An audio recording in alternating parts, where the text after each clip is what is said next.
to edi Ghana month di no ehunu sese ya na yebekọ no kopem se bosumi ayeremu no ebekọ awie ye de edruso na braso se na empanimfo ya wodi ntintima wapomudi mu nsem wo no etwetwe enkomo na yeba bedi nkomo na emom kai se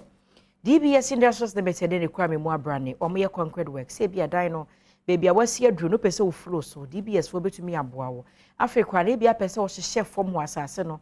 ugu concrete wo fom ani nyina no wo be ya ma wo no so kra da nkyene a wo pese wo bodan so won fa na de papa losing trusses no eno 100 years warranty won fa ngudan so ma wo wi a o de nchense papa ya blue sa 20 years green sa ono no ensuo to awia bo apetampe sa ne ma papa nyina no DBS Industries Limited ne betumi ama opie no aboa ma wo dan no aye fe unhia so be boga ansa na wasi dan ma wo dan aye fe na ne ye ba bedi nkomo na ese Star Health Clinic ena ye ne opanyi na wo ho no me ba be nkomo no se ye ta ne di nkomo pa oye free screening wo kire kwa ene no e braso ntimi short time chuku Dr. Isaac Frempong Atenase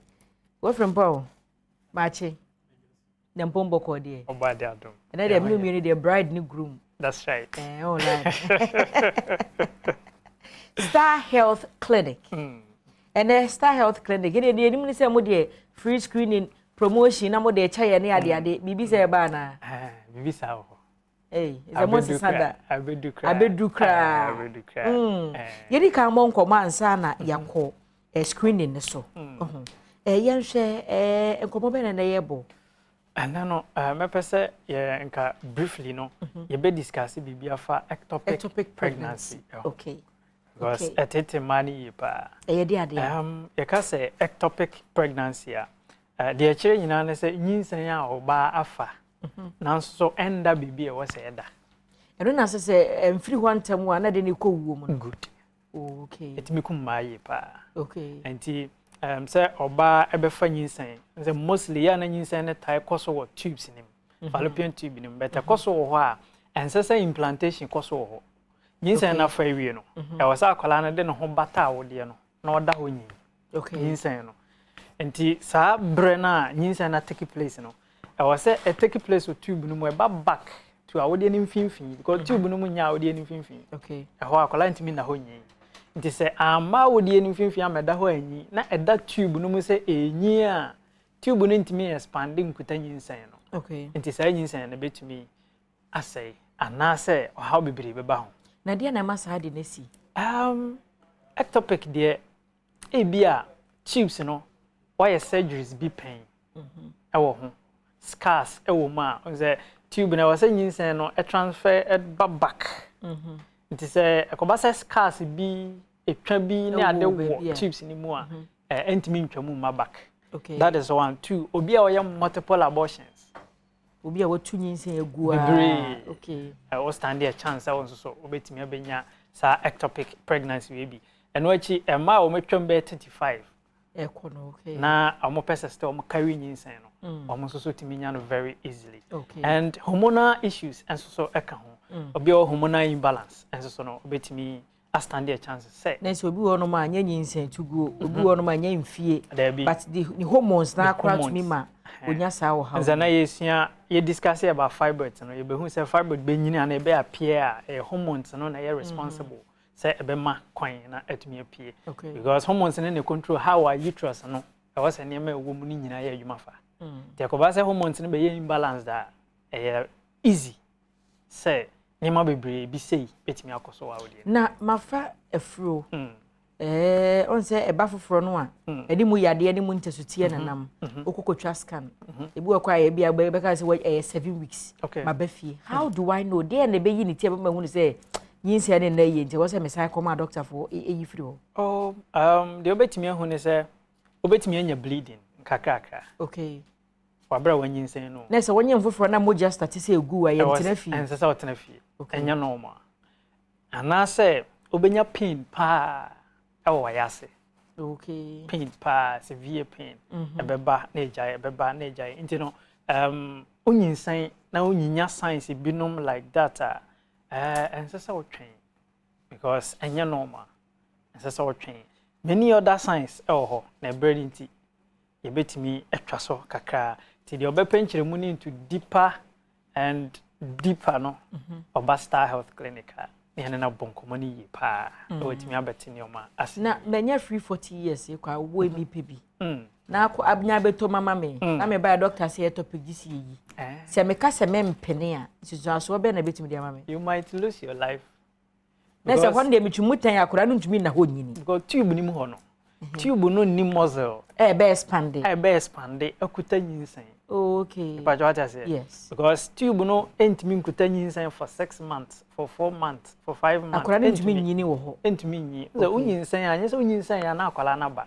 unyinsan ya gestational sac na eye ensuo na akwala ne bedam ne di nkan ba eno ba na yok sac ba eno na ye akwala ne duane ene be fidi akwala no okay ansa na akwala na nkasa mpo abeba nti nyinsan be koso some weeks na akwala ne mai nti time no so say was akwala ne ba na wa ma eno so say condition e be discuss na da foforo e friend blighted ovum nti e ba ne sa na akwala na ba wie no e benyi nti enyi no tube no mu na eda de a entumi nyi because tube no e be expand because nyinsan ni nyi tube no expand ya e betumi apai pa jawati ase okay e betumi apai onyankopon nye ne se e wo se etumi ehonhon no saa okay e pai a obe bleedi e ho na obetumi akontem nti no bu a odidi be du yes mu delay 10 minutes kra obe usisi asho okay nti ectopic de ye ngina so ye fani agro obetumi lose life very easily tempa okay do cafe yen hwe ye nim se mo ye promotions ahodo mo ye free screening mo ye scan ya de ne difference na wo mu ne de he foforo be na aba ene no ade se promotion bi a ye na mribi na onim de ntia promotion ya sen aba messages a ye nya Dr. Abena mo promo no mo besen aye last year December mo ye this promo and ye be hu say be boa ma ni ye pa because ni ye twa scan e ha wo die mu ni bibia free okay ye ngiska bia and ye treatment e ha wo die no mu ni ye be hu say problem we ho a treatment na so ni ama 30% discount okay eno no ene some other name bibia na ye free ewo aso ye honom ebehu say boa mani ye pa because obi oho a onim de ekoso wa odi enu mu onya obehu basika ni ho because scan ye twa ne free ebi charge 200 cedis ebi charge 250 cedis na mo twa ne free and you twa ne free e de ma wo mo that time and you know bebre na nya akwan e be hwe a odi enu mu je na ye fertility package no eno na ye free scan fertility package no ye obi a wo hwe awo okay na wo hwe a che na onya ye ono no say you register o kan sa package no ho a ye hwe wa akopem se obenya wo no okay pepa jawati say e bia na ovarian cyst bi no we develop ana polycystic ovary nkosua ni bia sese eno nti na nyinsan mba ye be hwe ama nkosua ni nyina ye okay na yasan ama wa wo drum watimi nyinsan ansan ye jawo okay e bia na o de ne fibroid nti ye wase ye hwe fibroid na dose e ba ko se de tie bia awode mu yawe bia no wo be hwe no ye be hwe ama ni nyina firi ho ama watimi afa nyinsan no ansan Star Health Clinic here na mo ye branches no e bi wo Kaswa okay Otacity akwele Otacity ho a ebi nso so wo sunyane branch no ofia pre bebia na GN Bank wona ebi odoma branch no wo SS low cost area ho a ebi nso German South Japekrom fitemu ho a new branch na ye bie no 10th of this month eye Kumasi okay Kwamo 4 junction Baptist Church nchen ho a number no dey enti for number we say na 0249 200 555 0249200555 and number be na obenya ebusia na say ye Dr. Isaac Frimpong na atwetwe nkomo free Star Health Clinic free screening na hodo ekoso no frɛ wo mu sisi ye numbers na gu screen so no na one wo ani enkomo ye da ye ho abate ye ba de aka hwe no ebeto aso me basisia